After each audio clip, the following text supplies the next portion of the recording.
done an amazing job. On Secretary, you talked about Who you with? Washington Examiner. Okay. Good paper, actually. Welcome to Reporter's Notebook, where we talk to the Washington Examiner's top journalists about the stories breaking on their beats. I'm Jim Antle, and I'm joined today by White House reporter Christian Datoc. Christian and I have it on good authority. You work for actually a pretty good newspaper. So, President Trump, Yes.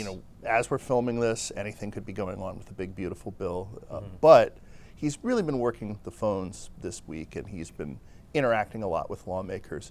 Talk a little bit about that dynamic as he's been trying to get this really important bill for his agenda across the finish line.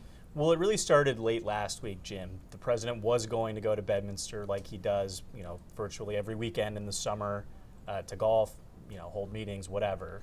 But he stayed here, and I think it's a substantive change from the way he approached the first House passage of the reconciliation package. He did have lawmakers at the White House, and he did try and communicate with Speaker Johnson about how they thought he might be needed, but he kind of took like a Joe Biden approach, more or less. He stayed back and let Mike Johnson do his job and whip these votes, and I think the president getting more involved shows just how bad he wants to get this bill on his desk to be signed by July 4th. We don't know if that's going to happen. It's a very distinct possibility, but it's also a distinct possibility that these holdouts in the House will not budge based off the changes and the pork that they're saying got added in on the Senate side.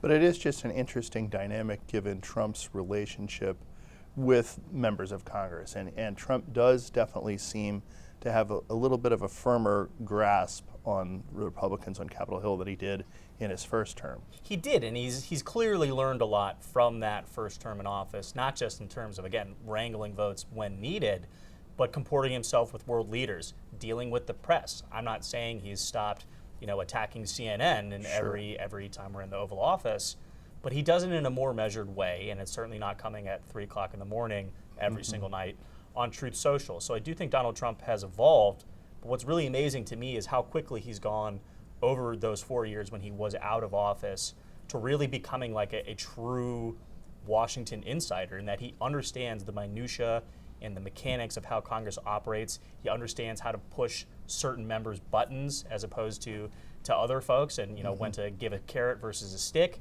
And then you got someone like Joe Biden, who again, had this illustrious more than 4-decade-long Senate career, and the way he approached passing legislation when he was the president, even bills that had overwhelming support from his own party, unlike this reconciliation package, he just declined to sort of get into the fray. I think that the behavior of Joe Biden, if anything, colored how Donald Trump is handling this specific passage quest, and again, especially the last week and a half or so, when he's really, really flexing the bully pulpit. So the president took an interesting trip this week. You were along for it. He visited something called Alligator Alcatraz. He did, yes. It's this new ICE detention facility down in the Everglades. It's a joint operation between DHS and the state of Florida. It's the first such center that, again, the state federal joint operation to open in the country. And the White House, Florida, Secretary Noem, they were all down in the Everglades to say, this is a model for how we want other states to approach the immigration crisis. This is how you can proactively help this agenda and sort of get to a place to where we can actually start looking at fixing the system versus just getting migrants out of the country. And one of the things that the reporters on the ground there noticed was that this was very well temperature controlled. There were real buildings. A lot of the critiques from opponents of the president's agenda that have been voiced on social media, they seem to have been addressed in the construction, but they weren't necessarily publicized. And I think that speaks to this entire sort of policy. They're trying to deter migrants who are undocumented from forcing the government to deport them. Donald Trump, on multiple occasions, I think he spoke to the press like 6 or 7 times and held a roundtable, said, if you self-identify for deportation, we will pay for your flight, and then you can get back in the queue to come in legally. But if you don't, you're going to end up here in the Everglades with the alligators, and then when we send you out, there's no chance you're going to come back in. So again, we talked about sticks and carrots before. This might seem cruel, but I think that's part of the rationale behind this policy. The cruelty serves as a deterrent to people who are staying in the country illegally. And so Kristi Noem herself has often been in the news, and she's kind of become, along with Tom Homan, the face of the Trump deportation campaign.